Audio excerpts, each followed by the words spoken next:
लोगों के बीच में जनता क्रांति राष्ट्रवादी पार्टी की गीत मैं एक भेज रहा हूं, जिसके राष्ट्रीय अध्यक्ष माननीय कमलेश चौहान जी और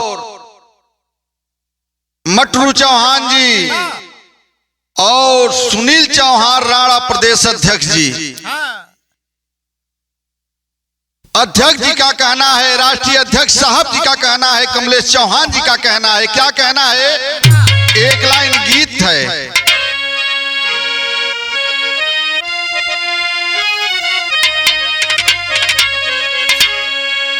एहसान मेरे दिल पे तुम्हारा है दोस्तों,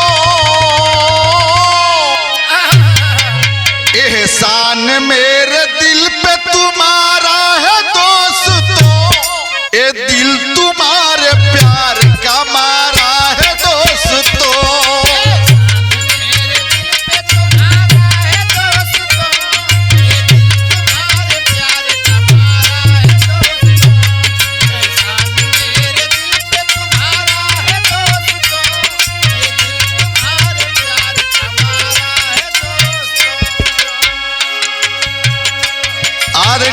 माननीय हमारे कमलेश चौहान जी का कहना है, राष्ट्रीय अध्यक्ष साहब जी का कहना है, आए चौहान समाज के लोग आज कहां भूल गए हैं आप लोग।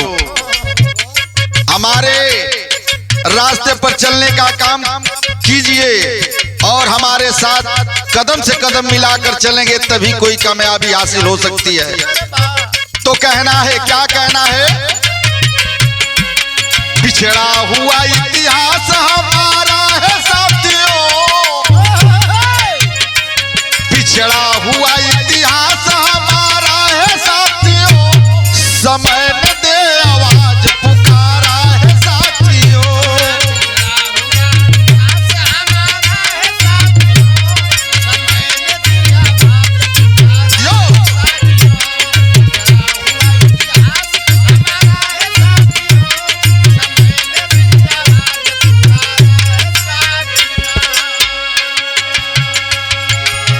चौहान समाज के लोग आप आरक्षण में भी पीछे हैं और शिक्षा में भी पीछे हैं।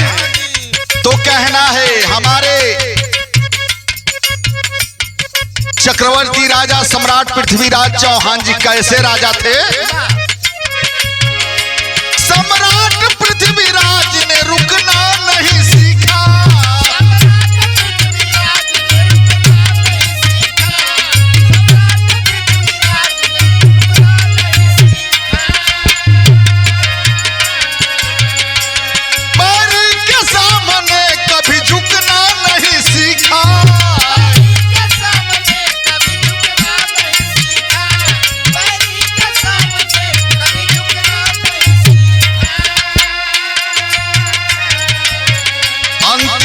शासक सम्राट पृथ्वीराज चौहान चक्रवर्ती राजा थे, किसी के सामने झुकने का काम नहीं किया।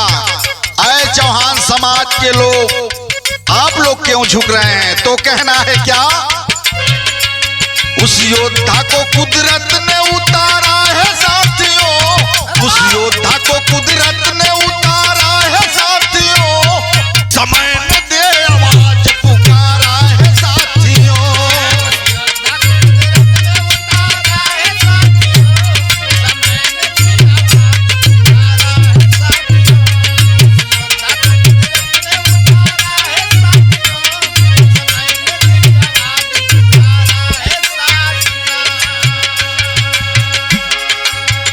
सम्राट पृथ्वीराज चौहान राजा तो थे बाबू, लेकिन उस समय हुआ क्या,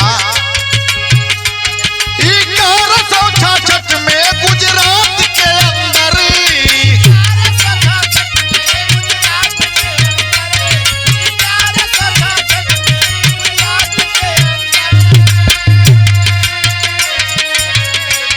सम्राट पृथ्वीराज चौहान जी ने 1166 में गुजरात के अंदर पैदा हुए बाबू। तो कहना है, माता जी का नाम का बतावल गई, कर्पूरी देवी गोद में जन्म लिए सुंदरी,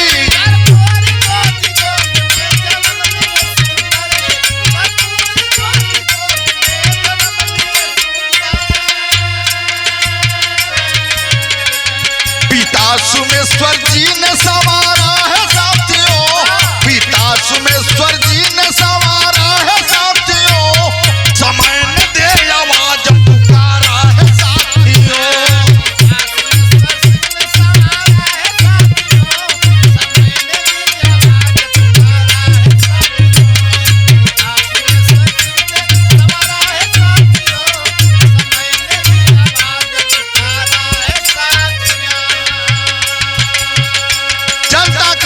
पार्टी के राष्ट्रवादी पार्टी के राष्ट्रीय अध्यक्ष जी कमलेश जी का कहना है, क्या कहना है? बहन प्रीता हरिराज थे भाई,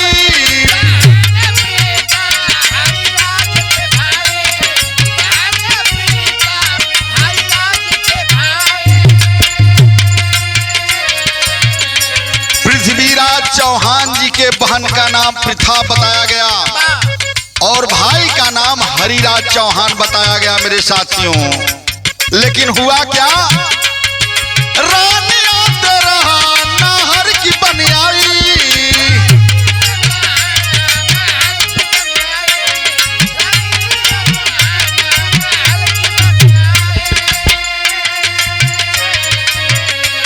गोविंद चौहान पुत्र सहारा है साथियों, समय ने दे आवाज पुकारा है साथियों। गोविंद चौहान सहारा है साथियों, समय ने दे आवाज पुकारा है साथियों। गोविंद चौहान सहारा है साथियों, समय ने दे आवाज पुकारा है साथियों। पृथ्वीराज चौहान की तलवार कैसी थी बाबू? तो कहना है, क्या कहना है? तलवार 61 किलो की इतिहास बताता,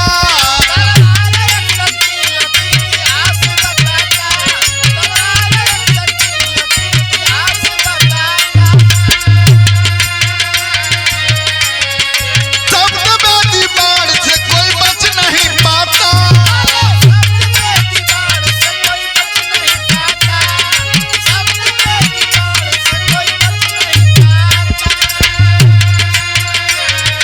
नाहर के वीरता का नजारा है साथियों, नाहर के वीरता का है नजारा है साथियों, समय ने दे आवाज पुकारा है साथियों।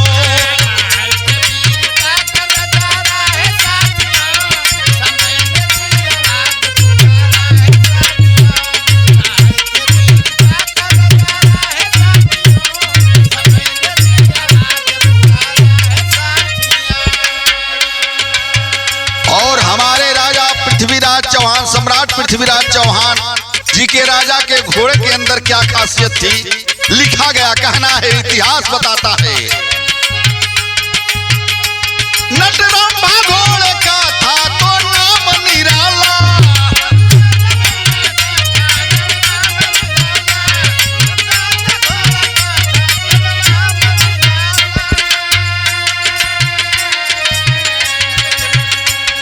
हर जंग में सम्राट को जिसने है संभाला, हर जंग में सम्राट को जिसने है संभाला, हर जंग में सम्राट को जिसने है संभाला। संग संग मरना जीना है साथियों, संग संग मरना जीना है साथियों, समय ने दे आवाज पुकारा है साथियों।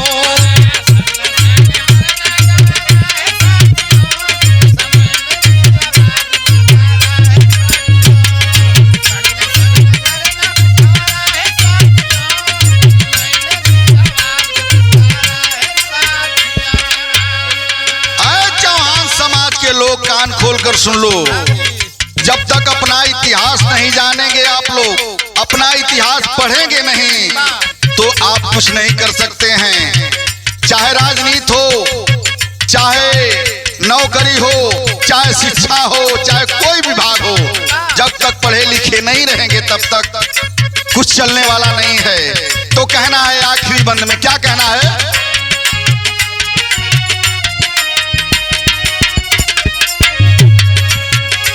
सम्राट पृथ्वीराज के चौहान है वंश,